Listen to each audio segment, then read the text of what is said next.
I'm a father to a 27-year-old girl, Oh, and wow. well, it's been the greatest role of my life, being a dad. Yeah. But I can't imagine doing it I think we're live. at 20. We're live. We are live. Well, we're talking about the real things. It's okay. Okay, so we're live, correct? We are. Okay, so hi everybody. My name is Peter Wittenberg, and I'm the moderator for the talkback of this new play by Erin Mallon. Hi, Erin. Hi, Peter. And the name of the play is Come Find Me, and we are joined by Vicky, who directed it. Becky. I'm sorry, I thought you said Vicky. I was wondering why. Okay, by who directed it. Dan and Joyce with us, who were two of the performers in the show. Welcome to the talkback as well. So I'll start off with my own questions, and a lot of them are just sort of background about you, Erin. And what school did you go to? Well, for people that don't know, both I and Dan went to Adelphi University in Long Island in New York a Wonderful. couple years ago. And it was a surprise for both of us that we were on this project together. Neither of us knew. So it's been really sweet to be reconnected. What do you identify as a voice performer, as a playwright, as a mother, as all the above? I'm a human, Peter. Yeah. I mean, I'm a writer and I'm an audiobook narrator, and I come to all of that through being a theater actor. So I'm all of those, and I focus primarily on writing and narrating these days. And as we discussed a little bit earlier, you're busy. I Yeah. mean, yes, you're a mom of three, and that's enough right there. But you're writing a lot. Yeah. Yeah. Is the Well, quarantine helping that? I wouldn't say the quarantine is helping that. But since you brought up the parenting thing, I know a lot of women, I think, feel a need to kind of sometimes hide their motherhood because it has certain connotations, and people, it's complicated sometimes, but I kind of like to shout it out because one of the main things that I want to do for my children is for them to see their parents doing work they love, and to know that they can have the kind of life that they want to have, whatever that looks like. If they want to have a partner, if they want to have children, if they want to be an artist or a doctor, whatever they want to do, they can do that. There are ways. So that helps me when I'm feeling guilty for being on my laptop typing. And it also helps me when I'm spending days straight being a good mom when I can't get to my script. So it all ebbs and flows, and somehow there's some kind of balance that happens. The I work think gets that's Yeah, I think that's wonderful. I went through the same thing during my play productions. When my daughter was old enough, she sold tickets to the plays. Then she helped me bartend. Then she helped me with lights, and she helped me with sound. And she was a big part of it. And That's cool. it was so much fun. Well, I dedicated my first novel to my son because it's a romantic comedy, and it's about a paleontologist. Uh I don't like to say female paleontologist because that assumes that they're all male, but a female paleontologist. And it's my son that got me into dinosaurs and taught me everything I needed to know. So Oh. now my books are dedicated to them. So that's good. Okay, let's talk about the play. Yeah. I think the first question that anybody could ever ask is what inspired this play? What was it? A sound? Was it a taste? Was it something that you thought? Just an image? What was it that inspired you? I would say the very first seed of it was I grew up in Bucks County in Pennsylvania. So it's a suburb of Philadelphia, and it's fairly close to Trenton, New Jersey. And occasionally we would drive by the Trenton Psychiatric Hospital, which has been abandoned. And there's tons of ghost stories that people talk about. And people, I think they used to have actual tours, ghost tours. I don't know if they do that anymore, but people take their own unofficial ghost tours of the place. And that, when I thought about that as a child, even as an adult, lost my mind with, I Yeah. could not handle that. Yeah. And I wanted to explore that kind of creepy factor, but in my own way, and sort of put it in the lens of feminism and women's bodies, and how we can have more autonomy over them, and when we certainly didn't have autonomy at all back in the early 1900s, and how it's not that different sometimes from today. So there was a lot of layers kind of coming Sure. together. Mother and daughter relationships too. Tried to weave it all together. Yeah, I definitely felt it. It felt like a sort of Southern Gothic story, Cool. which I really enjoyed. And boy, the twists in this play. Good. Um, yeah, as I was reading it, I was going, okay, it's coming, and then when it happened, I said, oh shit. Oh, Uh, good. in other words, it was very enjoyable. Someone told me, they're like, you Shyamalan'd us. You M. Night Shyamalan'd us. I'll take it. Okay. I think that's a compliment. I took it that way. Yeah. I'm about the village, but yeah, I think we're talking. That's a compliment. Yeah. Becky, did you have a choice in directing this? Like, did they say, "Hey, direct this," or? Yeah, Elizabeth said, "Hey, you want to direct this?" I said, "Sure." Yeah, What drew you to it? well, What drew you to it? it's a very strongly written play. You know, it's ready to go. It had characters that were completely believable, and it was fun. Just reading it and realizing, that's going to happen. Yeah. No, it was so well done. I thought, this is great. Sometimes when you're reading, doing readings of new plays, they're not really quite ready to and that's one of the wordsmiths, functions, is to help playwrights sort of improve and find out where things are weak. But I was so pleased that this one was so strong and ready to go. Now, I know you two have talked, and Becky and Erin, you've talked before this moment. Was there anything, Becky, that you had said to Erin, saying, what about this? Or you may want to bring out this, or tell me more about this, elaborate more about this. Were there those moments that you guys had this discussion? We didn't have much of a discussion. She was dealing with childcare, and we were just touching base to make sure we both knew what we were doing tonight. Yeah, perfect. And then Dane, you have known Erin for a long time, and you got to perform in her play. Was this by chance? It was absolutely by chance. So Erin and I we were the class of 2002 from Adelphi. Which is hard to tell because Erin hasn't aged a day. Thanks. But no, and at the time, Erin was primarily an actor, and we didn't really have a big playwriting group. There wasn't any sort of classes for it at the time, and but yeah, like I stayed in New York for a while, and then went to Boston, and then moved to Houston with my wife in 2011, and have been here ever since. And I've worked with Becky over at Main Street, and I've worked with Wordsmith a couple of times, and they'll be like, "Hey, we're doing a play reading. Can you help out?" I'll be like, "Sure." And I read this one and I liked it, and I didn't know it was Erin until afterward. Oh, that's funny. Yeah. That's really funny. It's a anonymous submission, I guess. I mean, the script that we had did not have Erin's. Before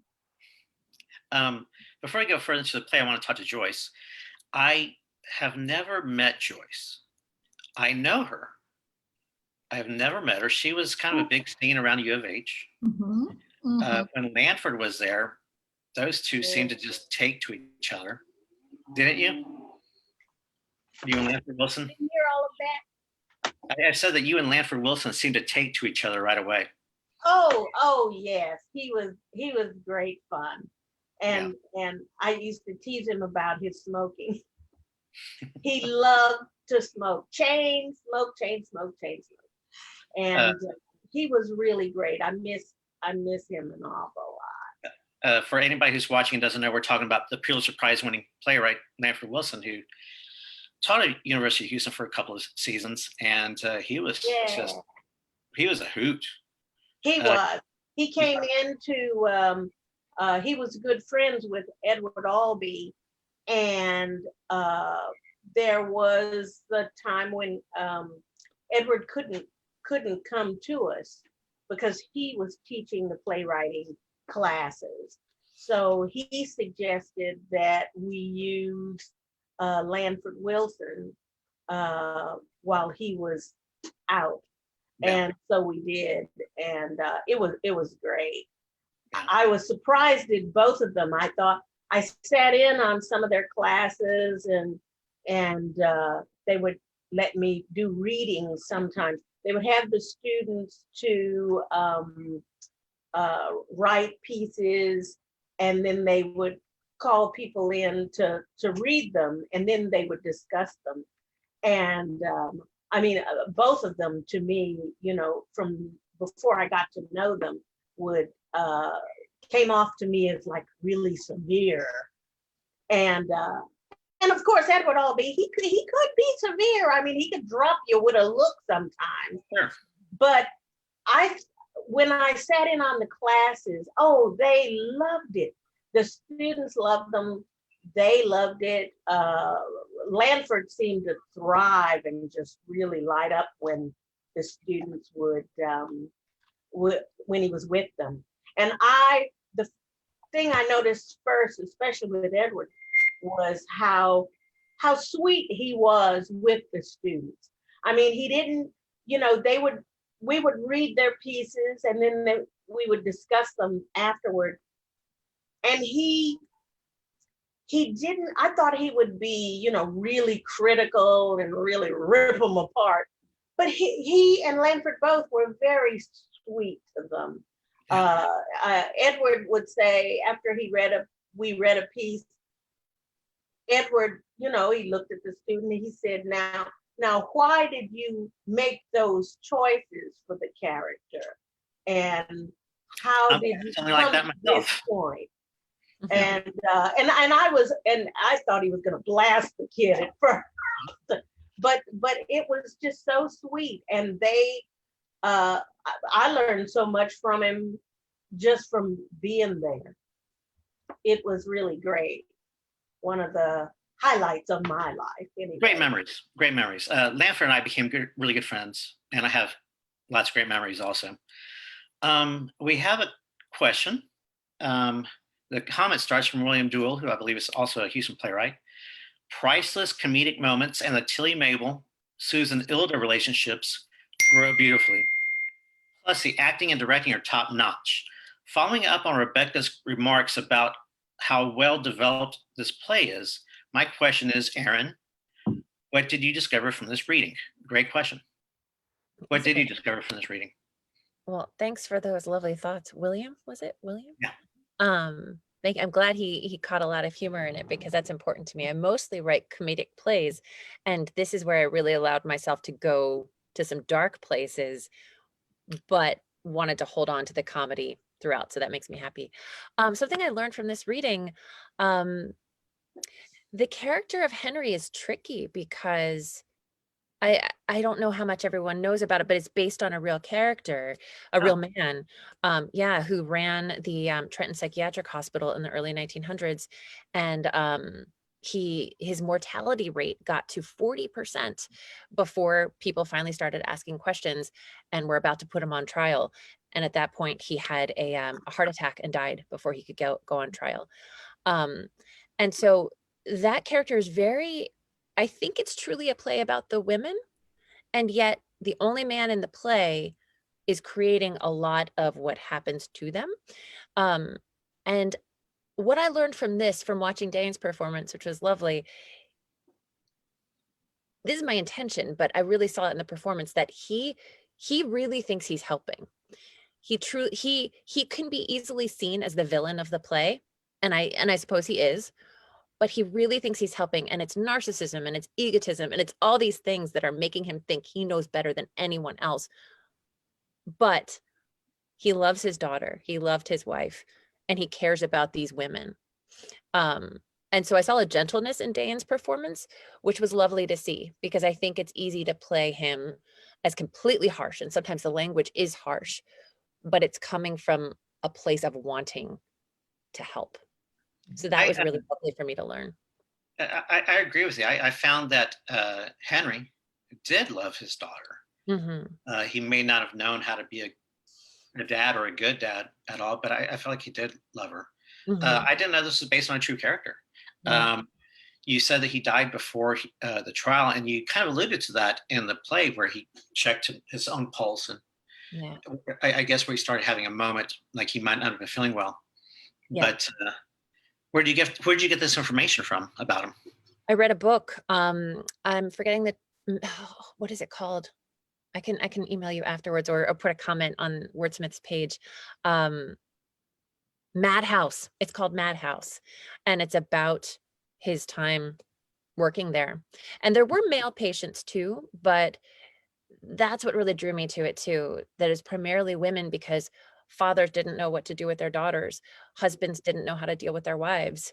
There must be something wrong with these women. And maybe there was, but there were other ways.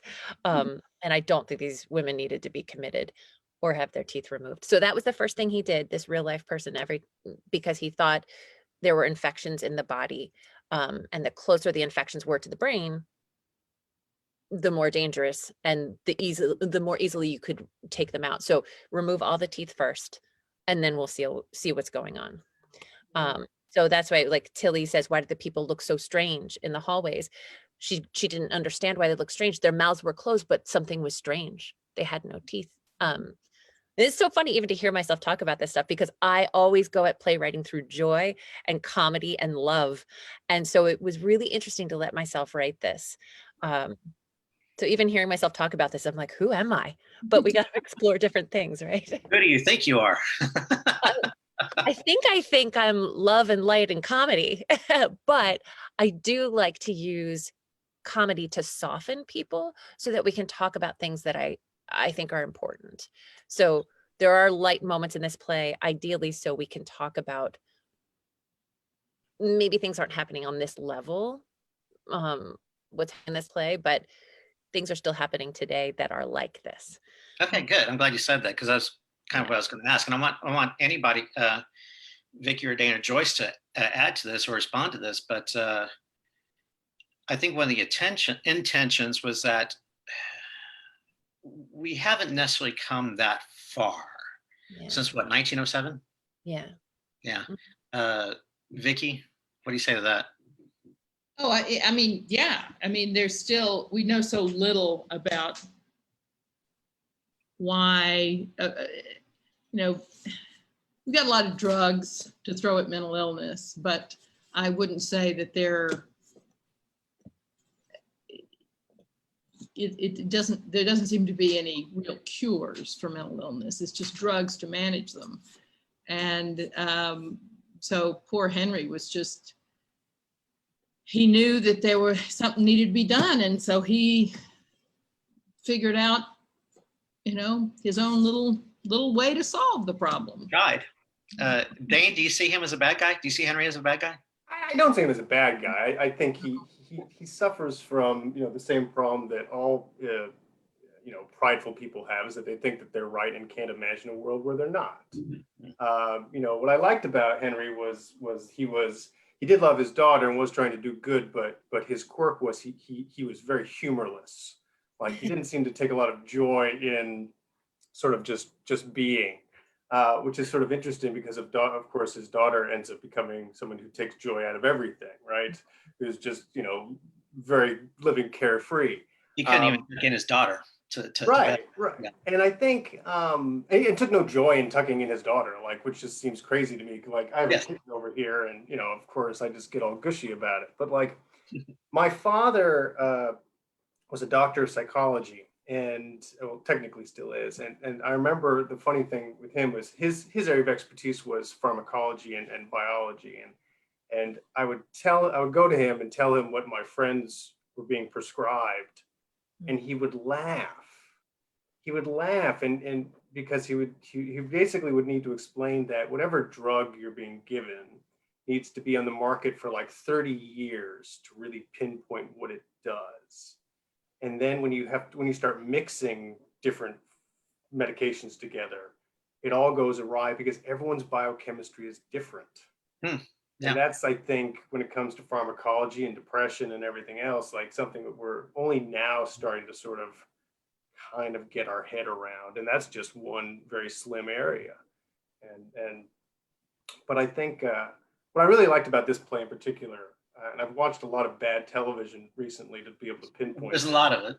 There's a ton of it, and it always occurs when you have characters that don't have a clear, definitive backbone.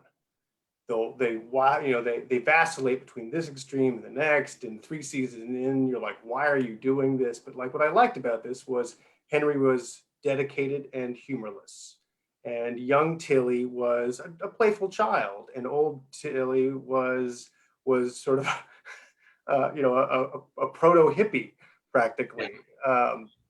Everyone was very clearly defined and sort of had that core that didn't really deviate. And I thought that made it really easy to sort of just jump into the characters. For sure. I think that's a great point. The characters are strong, and the integrity is there of the characters, whether they're assholes or whether they're innocent young children. The integrity is there, which leads me to ask you another question, Erin. You've got character, you got story, you got dialogue, you've got tone. Was there anything about this play that you liked the most? That I like the most? Or are you drawn to a certain thing? Like I've talked to writers who just talk about dialogue. Oh, I love dialogue, which is great. Most playwrights do, right? I don't think we'd write for theater if we didn't like dialogue. Yeah. But I like the layers in this. When I watch something and when I write something, I want there to be layers. I want a piece of theater to treat me as the audience member like I'm as smart as I am. And I want it to take me on a ride. So it's my intention and my hope that this play does that in some ways. You had asked me if I had any questions, and one of them for this particular play is always when it started, it almost feels like two different plays, people have told me.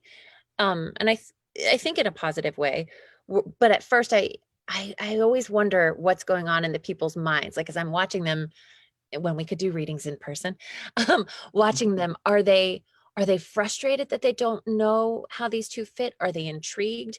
I'm always trying to make people lean forward in their seats and say, wait, what? What did she say? What's happening? So I'm trying to engage them, never frustrate them to the point that they'll go, forget it. So what I hope is that we've done with this play, I hope, is that it does make the lean forward happen. And then hopefully you get the moment of, oh. What I don't want is them spending the whole play going, how does it fit? How does it fit? How does it fit? Yeah. And what I've been told from some people is that they start that way, then they kind of gently give up, where they're like, I'll figure it out. But they get involved in what they're talking about and they forget to think about it, and then it hits them. Yeah. So that's what I hope for, and then I'm proud of when it happens that way. Good. Joyce, you played my favorite character in the play, and you were a lot of fun to watch. Did you have as much fun playing that character? I did. I felt like a fish out of water at first, because when Becky asked me to do it, I got to thinking. I said, oh, I wish I had been able to be with her when they first started doing the reading. Because I was going to ask, did y'all discuss a lot of what was going on in the play before you did the reading? Becky has something to say, excuse me. You were there from the very beginning, Joyce. The whole. I thought I was. No. You were there from the very beginning. Oh, I was thinking that y'all had already been in rehearsal before I got there. Well, never mind. And the thing I love about it is that the more I read the play, the more I learned something I didn't know before. And then I have more questions. And after we finished the reading, I took the play to Dr. Berger's wife. Was a clinical psychologist, because I had told her I couldn't come visit her at one point because I was rehearsing. And so she told me to bring the play with me when I came out there. and we sat there and read through it, and she came up with all these questions about, you know, why, and she gave me some back history of psychology, and she said Freud was very, his opinion was really out there at that time back in 1907. And so the more I read it, the more I wanted to know, and she came up with questions I didn't even think of at first. And one thing she wanted to know was why, what happened to Ilda,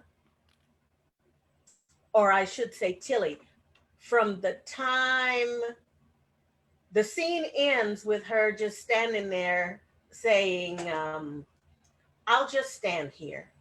Mhm. And then it cuts to 1969. And so, of course, Mrs. Berger's going, well, what happened to her after that? Mhm. You know, was she in this institution from that time on? And I'm going, gee, I don't know. And so she still has the script and reading through it so that when I go back in a day or so, we're going to talk about it some more. Cool. But she had all these questions about Ilda and how did she get from that day that she lets her father go to his reward till the time she's in her own home. Erin, do you know about this? Did you know that she had shown it to a? I did not. I did not. Well, I didn't either. It just happened. She said, "Oh, that sounds interesting. Bring the script." And she sat there and she read it to me, and I read some back to her, and she was coming up with all these questions about her and what was her life like. So who did she meet that she married and had this daughter with? And she felt that there was a lot of anger in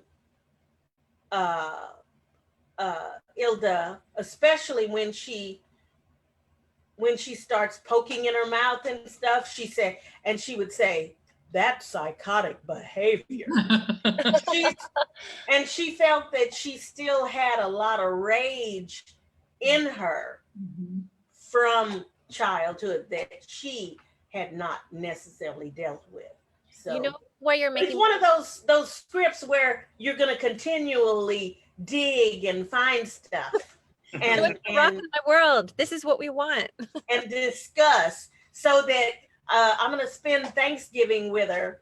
And so when I go up Wednesday, she told me she had some other questions that we were going to discuss about it. I think that's wonderful. Can I tell you something, Joyce? So my mother comes to all my plays, and she hasn't learned yet, and she used to come to all my plays when I was on stage as well. She hasn't learned yet that I mean it when I say, well, what do you think? Because she thinks it's a cop out, and she says, I know you wrote it. I know you know. Yeah. And I know what my intentions are, but in a play like this in particular, what you're saying is really exciting to me, because I've purposely planted seeds to give you information on what I think happened. But I've left it open for you to have your experience and what you think happened. So for example, when it comes to why, the way Ilda talks about not having a pregnancy, not getting pregnant with her husband, and how she has secrets that she never told him, and how she should have known she was adopted. It should have been obvious. She says all these things, and I know what I'm doing, but I think it's open. Why did she choose to adopt? What were the secrets from her husband?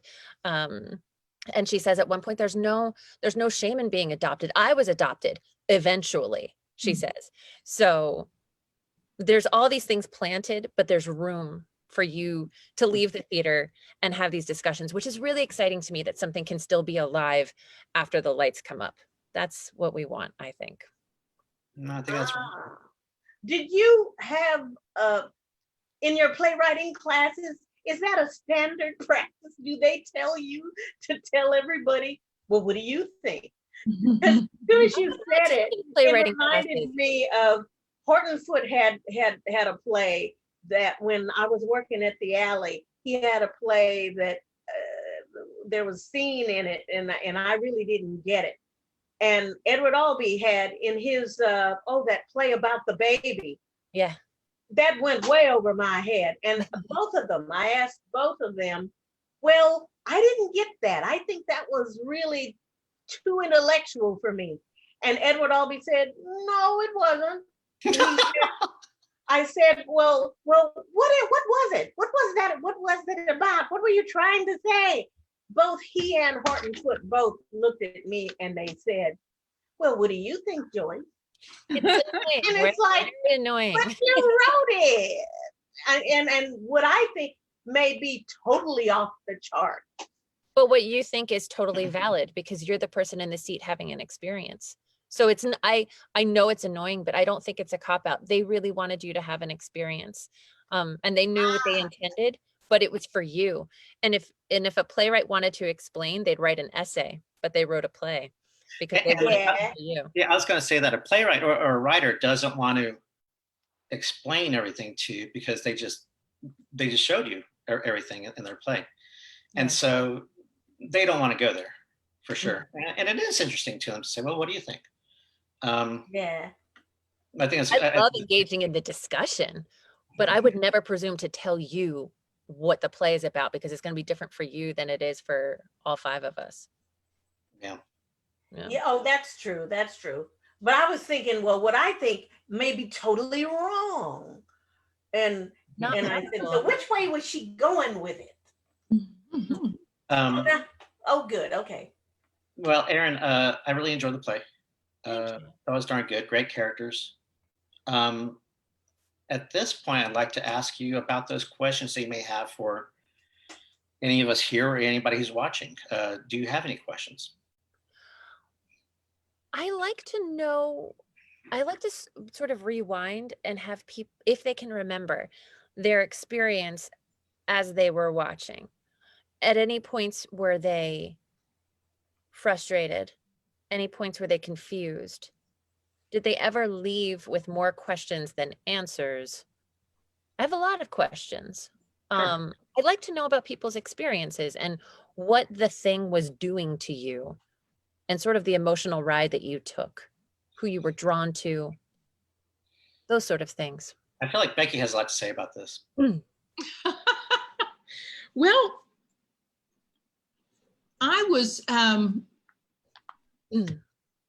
just a sort of story.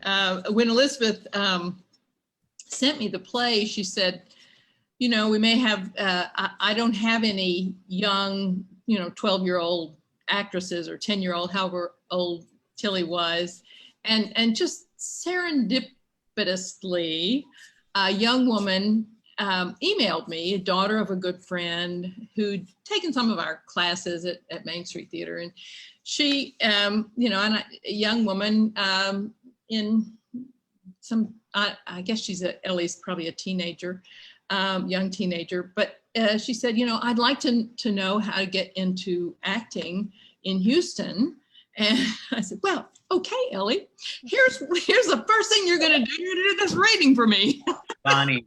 How funny.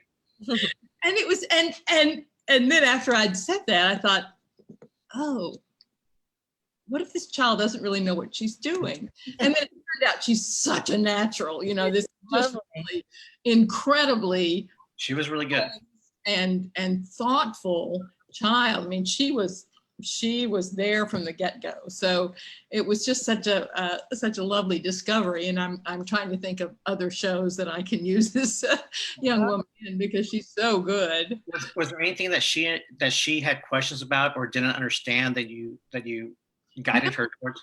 No, she was, what you saw was what she brought to the reading. We didn't have a lot of time to work on it. And my approach to directing is just cast as well as you can and let the actors take care of it. And that's what I did with this one. Yeah, no, it was just great having that sort of anchor to the production. Dane, what about you? Were there any questions you're like, I don't get this, or was there anything that took you out of it, or was there anything that exceptional that you love that you want to talk about? I'll be honest, when I read it, it reminded me of a short-lived series with Clive Owen called The Nick. Yeah. All about it, which was about a hospital in like 1900, 1902. And I remember watching that series and recoiling at just how barbaric and how we knew nothing. And it wasn't the only way we get to where we are today in terms of medicine is through horrible trial and error. And I was reading this script and realizing what this doctor was doing to these poor people. It occurred to me that they just didn't know any better. That it's it's a step up from slugs on your arms or the four humors. Yeah. Right. But it just reminds me that the modern medicine of today that we all enjoy came from an awful lot of terrible debacles and learning. I really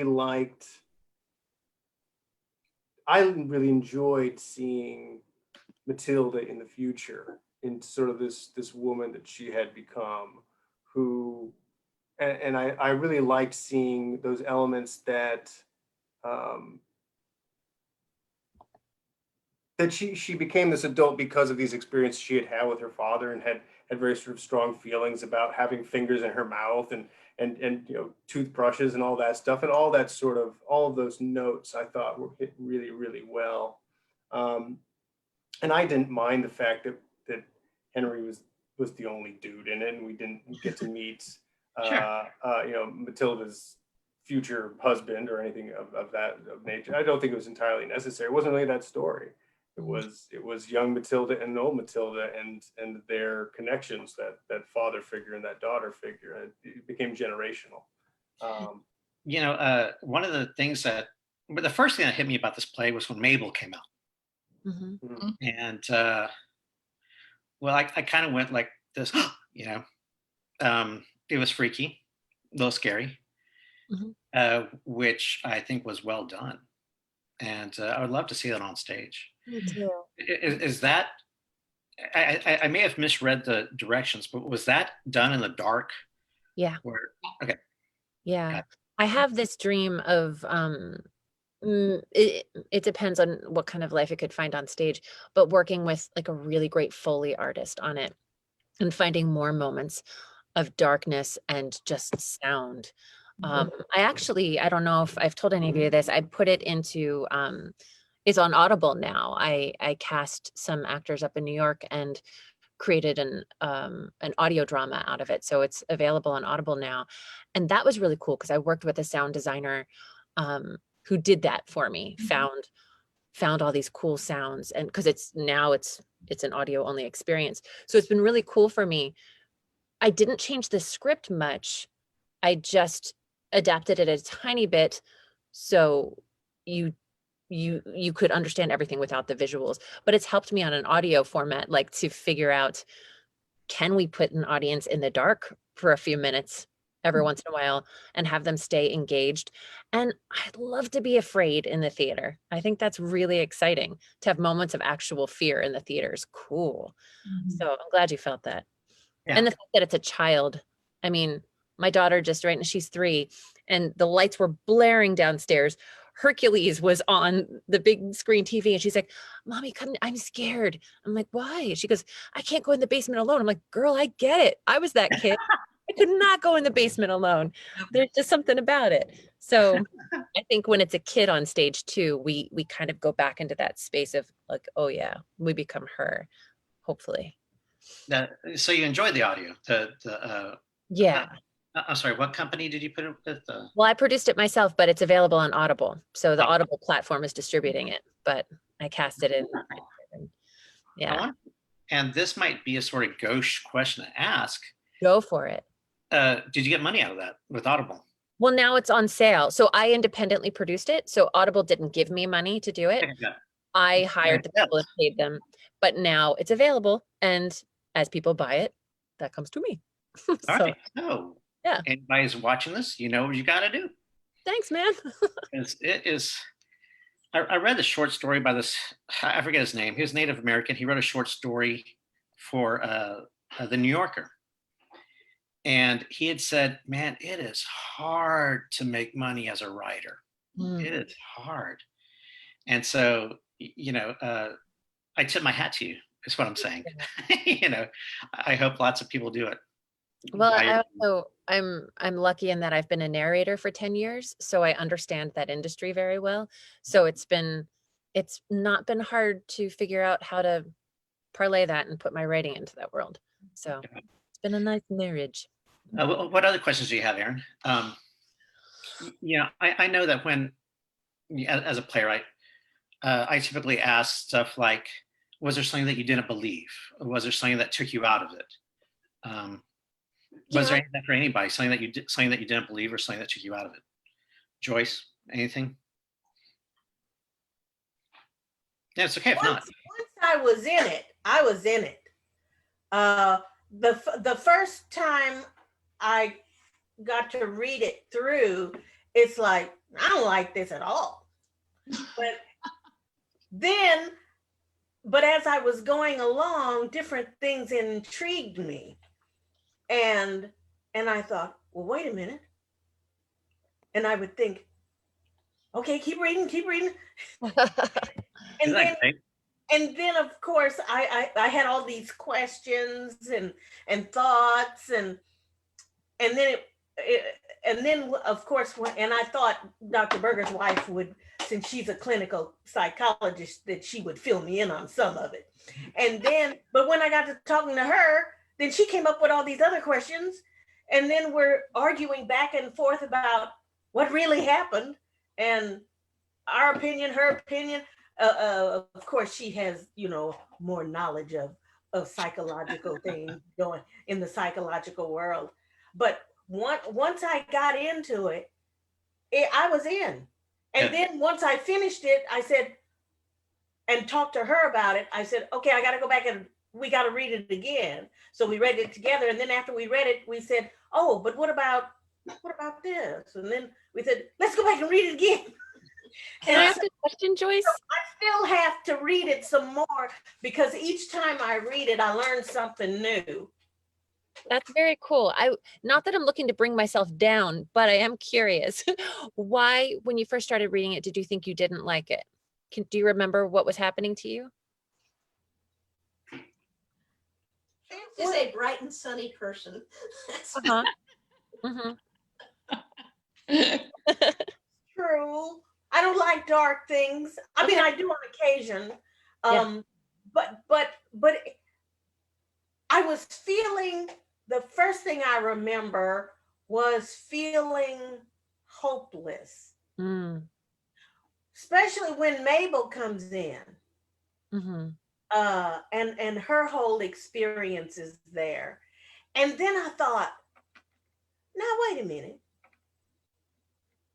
So before Tilly came along, who was she interacting with? Mm-hmm. Was she roaming the tunnels looking for people? Or was she, because being there was like a very lonely experience. Mm-hmm. You just have these scientific, institutional people around you. And I felt my heart hurt for her. Mm-hmm. And my heart hurt for Tilly too, because it's like, oh, she's 12.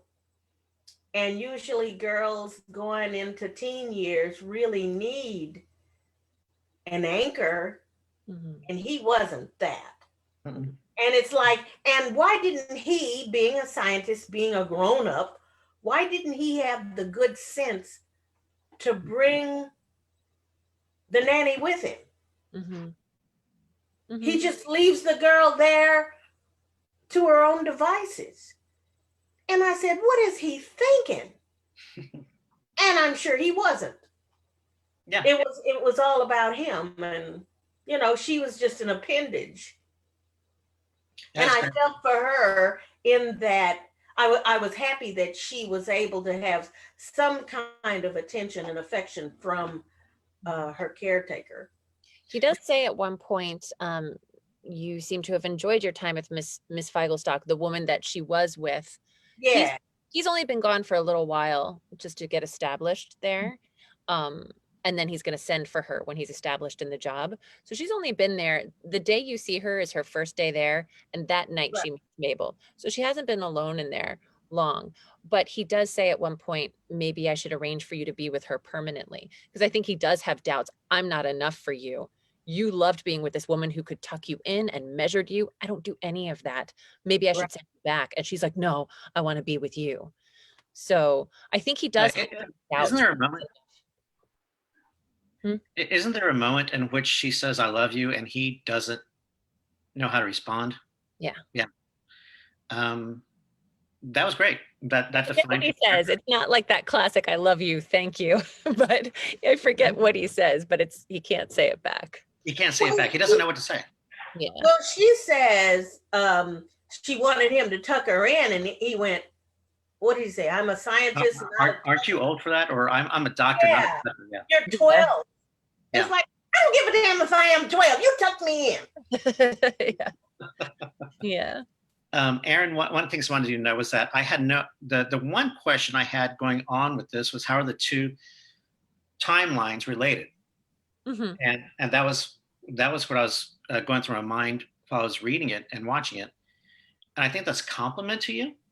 I think that's engaging the audience, and that is kind of pushing them forward in the seat, going, what's going on? And I was satisfied with the answer. I had no idea. Cool. I had no idea that was coming. I like that. It was really cool when we were doing the reading, and Ian brought in the just because he can, because he's a, brilliant guy. He just brought in the sound from the moon landing, and it really, as someone, who was there, who watched it on television, it was really quite fun. How wonderful. Oh, by the way, Ian messaged us. He put the link to, he just sent you a message, I guess, to Becky. Stop it, you're making me blush. However, he dropped the Audible link in the Facebook comments. Oh, that's lovely. Thank you. Yeah. Hey, we got to take care of each other for one thing, but yeah, this is a good play. This is a good play, and it deserves, you deserve money, for lack of a better word. Anybody out there listening, you got to get it. I just got Audible a month ago. All right. And so now, they've been sending me all the stuff that they've got, and I've got to go back and look at more of the listing. I'll have to look for it. Okay. We've only got a couple of minutes left. Erin, is there anything that you need to ask before you go? And if not, that's okay. Yeah.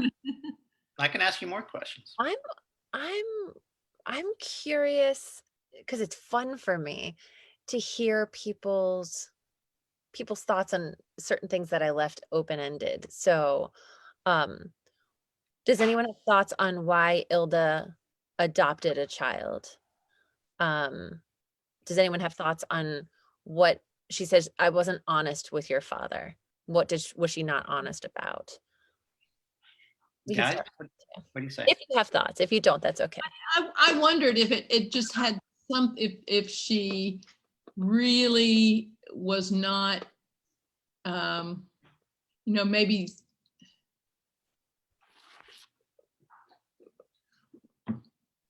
I thought it was interesting that her father was that he that he treated women, he treated their neuroses, but he also treated, I mean, I know he removed Mabel's, feminine parts. And so I thought it was really interesting that that Tilly then didn't birth children. What was that? But maybe she, just was hung up about it, although she certainly liked sex in her elder years. So I did wonder, that could be true. It could be not true. She could be making it up. She could, you're not really 100% sure that that's really happening, or if that's just happening in her fantasy. Dane, what about you? Did you have any questions about the adoption or the her being an orphan? I didn't. I sort of just had the impression she sort of grew up with this really sort of skewed view of feminism to begin with, all because of her father, and I could understand why she would not want to put herself in a position to how do I put this? Her father was a pretty terrible parent, and I don't imagine she wanted to be in a position to be a equally terrible parent, which I think this next best thing is to adopt someone. My one lingering question actually has to do with Tilda and Mabel, and what their relationship was like after Henry dies. So like clearly they have this Mabel really has died then. What's that? Mabel has died then. Right, but she's still in her head. Right. So and I get the impression that starts pretty immediately. But I don't know. I don't know when young Tildy starts having conversations with Mabel, who is not actually there. I know what happens in the future, but I'm really curious. There feels like a story there. I think there's a question there that I don't know the answer to, and I haven't thought enough long about it to come up. But I think there's enough crumbs there to come up with something. But I agree with you. I agree with you on that. That's what I would find. That's the one open question that I still have. Yeah. The one puzzle piece I think that hasn't landed for me yet. But give me a day or two, it will. Do you want to respond to that, Erin? Or are you good? I mean, I find that interesting. It's my intention that she's with her whole life. Yeah.